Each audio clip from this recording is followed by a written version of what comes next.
Ever feel like your car's possessed? Stalling, idling weird, lights flashing. Even after you fix the actual problem? Here's the thing. Only about 2% of breakdowns come from true mechanical failure. The rest? It's your car's computer choking on old bad data. I've seen drivers pay $600 for repairs they never needed, when all it took was a simple reset. Today I'll show you the exact resets that mechanics actually use, the myths that waste your time, and the safety steps most DIY guys skip. Stick around, because even one of these could save you hundreds. And hey, if saving money on car fixes sounds good, hit subscribe. I've got plenty more shop secrets coming your way. Sounds like magic, right? But here's the real reason these resets actually work. When to use resets, and when not to. Here's the deal. Resets are awesome for clearing electronics when the computer is just confused, but they're useless on real blown parts. If your alternator is fried, if the starter won't spin, or your battery is stone dead, no button combo or reset procedure will bring it back. That's repair territory. But when it's just the ECU choking on junk codes, or a module stuck in a loop, that's where these tricks shine. I've seen cars limp in with laggy throttle, random ghost codes, or weird signal hiccups, and one proper relearn made them run like nothing ever happened. Think of it like this. A vehicle can act broken when really it's just confused. Your job is knowing the difference between a bad sensor feeding false data and a part that's physically toast. And speaking of saving the day, here are the exact reset methods I use in the shop all the time. Reset number 1. Fuse pull ECU reset. Ever yank the battery cable and then curse because your radio and clock presets vanished? There's a smarter move. Just pull the ECU fuse. It's way quicker, way cleaner, and keeps everything else in memory right where you left it. I had a customer roll in after a full battery disconnect. Car was fine, but he was mad his electronics reset and his seat settings were gone. Instead, I showed him the fuse box, pointed at the big labeled module fuse, and said, "Pop this one out, wait 10 minutes, then slide it back." Instant reset procedure. No lost stations, no headaches. What's happening is simple. By cutting only that circuit, you drain the voltage feeding the ECU, wiping stuck error codes without nuking the whole system. Think of it like restarting your phone app instead of doing a factory wipe. So tell me, would you rather reset just your engine control, or lose all your favorite settings every time? Reset number 2. Immobilizer reset with OEM key. Ever twist the ignition switch, hear the click, but your engine just sits there like it's on strike? Most people think the starter is toast, but half the time it's just your immobilizer having a tantrum. That little anti-theft chip in your OEM key sometimes gets out of sync, and the car thinks you're a stranger trying to steal it. Had a guy tow in his Nissan swearing his whole control unit was fried.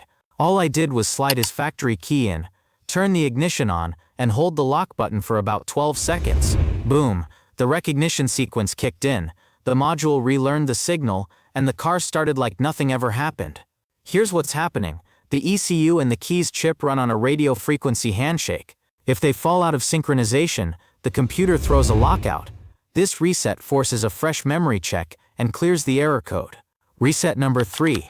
MAF sensor relearn reset. Ember sensor relearn reset.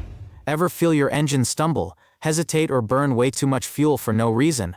A lot of times it's not a bad part. It's your MAF sensor feeding the ECU garbage airflow data.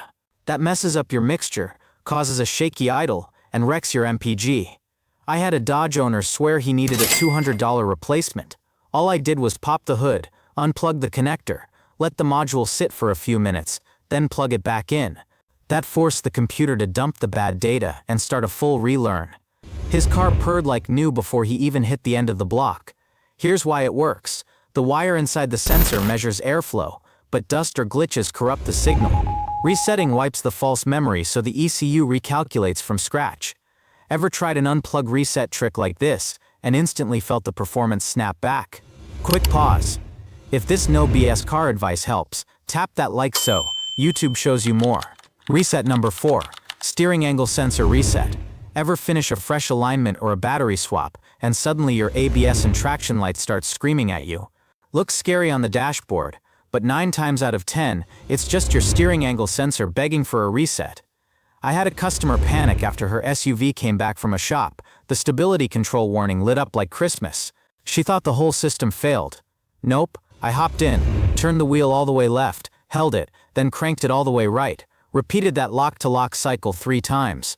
Just like that, the module relearned its position, and the lights went out. Here's why it works. The computer expects perfect calibration between the suspension and steering input. When it drifts, the ECU flags an error. A simple recalibration cycle teaches the electronic steering where center really is. Ever had your dash freak out after an alignment and wonder if it was a scam? Reset number 5. Instrument Cluster Hidden Menu Reset. Most folks don't realize their instrument cluster has a hidden menu built right in. Looks like a party trick, but it's actually a secret diagnostic tool the factory buried in the dashboard. With the right combo, usually the ignition switched on while holding the trip button, you can unlock a test sequence that makes the gauges sweep, the lights blink, and even lets you reset a service interval. I had a customer with a BMW convinced his tachometer was busted because the needle twitched. Instead of plugging in an expensive scanner, I showed him this trick. We entered test mode, ran a quick self-test, and confirmed the electronics were solid. Saved him from buying a new cluster he didn't need. What's happening is simple. The module runs through stored memory, checks for errors, and resyncs the display with the ECU. Think of it as a health check for your car's brain. Reset number 6.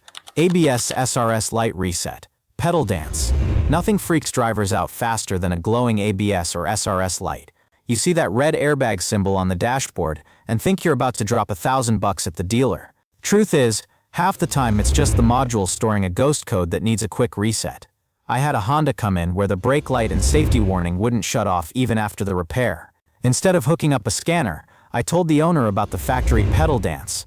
With the ignition on, you pump the pedal in the right sequence, usually a timed set of presses, and the control unit runs a reset procedure. In some models, you short a connector under the dash to flash out stored errors. Here's what's happening.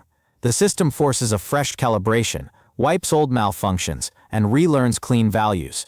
Reset number 7. Full driving cycle relearn. Ever swap a battery or replace a sensor, then wonder why your engine runs rough, or your transmission shifts like it forgot how to drive?